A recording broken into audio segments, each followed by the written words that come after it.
मित्रों, नमस्कार मित्रों। मैं डॉक्टर शंकर गुप्ता एक नए विश्लेषण, एक नए विचार के साथ आपके बीच उपस्थित हूँ। भारत विचार।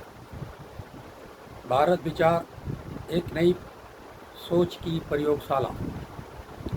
प्रथम प्रयोग, क्या पढ़ाई करने वाले विद्यार्थियों को सरकार प्रोत्साहन राशि दे। हर क्रांति एक विचार से जन्म लेती है। आज हम एक नई यात्रा शुरू कर रहे हैं। यह समाचारों का मंच नहीं, आरोप प्रत्यारोप का मंच नहीं, बल्कि विचारों की प्रयोगशाला है।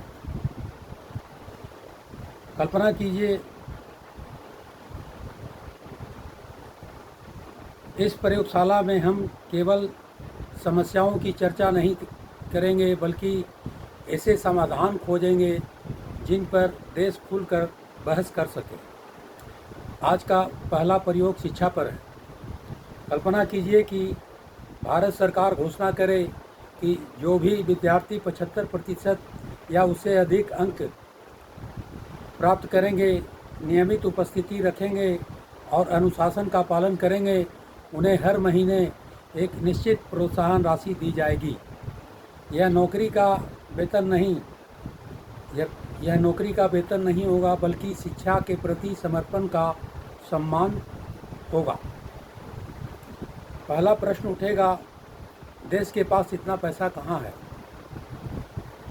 लेकिन मैं भी एक प्रश्न पूछता हूँ, यदि एक विद्यार्थी गरीबी के कारण पढ़ाई छोड़ देता है, तो उसका नुकसान केवल उसके परिवार का होता है या पूरे राष्ट्र का? जब कोई प्रतिभा आर्थिक मजबूरी में स्कूल छोड़ती है, तो देश एक संभावित वैज्ञानिक, डॉक्टर, शिक्षक, इंजीनियर, सैनिक, न्यायाधीश या उद्यमी खो देता है। इस नुकसान की कीमत किसी बजट में दिखाई नहीं देती, लेकिन इसका प्रभाव पीढ़ियों तक रहता है।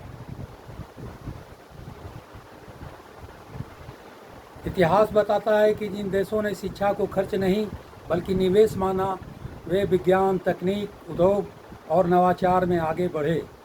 किसी भी राष्ट्र की सबसे बड़ी पूंजी उसके बच्चे होते हैं, लेकिन इस विचार के साथ सावधानी की भी आवश्यकता है। यह केवल 75% अंक ही पर्याप्त हो?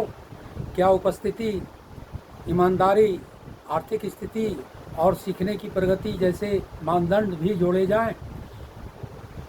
क्या यह योजना चरणबद्ध तरीके से शुरू हो? क्या इसके लिए राज्यों और केंद्र की साझेदारी हो?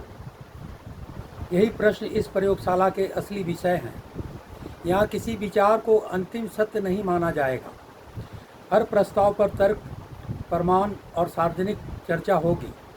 हमारा उद्देश्य सरकार को कटघरे में खड़ा करना नहीं, बल्कि समाज और नीति निर्माताओं के सामने ऐसे विचार रखना है जिनसे भारत और बेहतर बन सके। यदि कोई किसान अपने खेत में नया बीज बोने का साहस नहीं करेगा, तो नई फसल कभी नहीं उगेगी।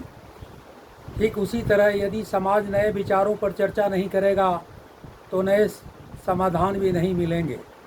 इसीलिए आज हम एक संकल्प लेते हैं कि हर दिन एक नए विचार के साथ आपके सामने प्रस्तुत रहेंगे।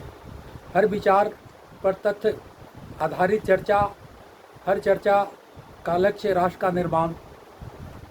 हम आपको किसी निष्कर्ष पर पहुंचने के लिए नहीं कह रहे हैं, हम आपको सोचने के लिए आमंत्रित कर रहे हैं, क्योंकि भविष्य उन्हीं देशों का होता है जो प्रश्न पूछने का साहस रखते हैं और उत्तर खोजने का धैर्य।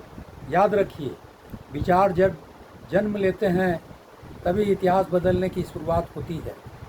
यही है भारत विचार, एक नई सोच की प्रयोगशाला सृजन बिहार के माध्यम से। मेरा सुझाव है कि इस श्रृंखला की हर कड़ी की शुरुआत एक ही बात से करें कि स्वागत है भारत विचार एक नई सोच की प्रयोगशाला में। यहाँ हम केवल समाचार नहीं बल्कि आने वाले भारत के विचार गढ़ते हैं। यदि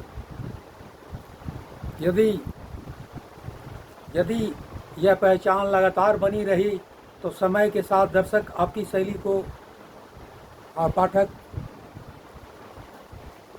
आपकी पंक्ति से आपको पहचानने में देर नहीं करेंगे। धन्यवाद मित्रों,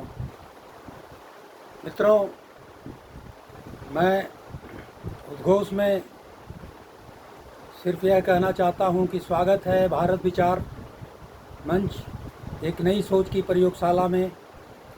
यहाँ हम समाचारों की भीड़ में नहीं खोते बल्कि उन विचारों की तलाश करते हैं जो आने वाले भारत का भविष्य लिख सके। यहाँ हर विचार का स्वागत है, लेकिन हर विचार की परीक्षा भी होगी तर्क, तथ्य और राष्ट्रहित की कसौटी पर।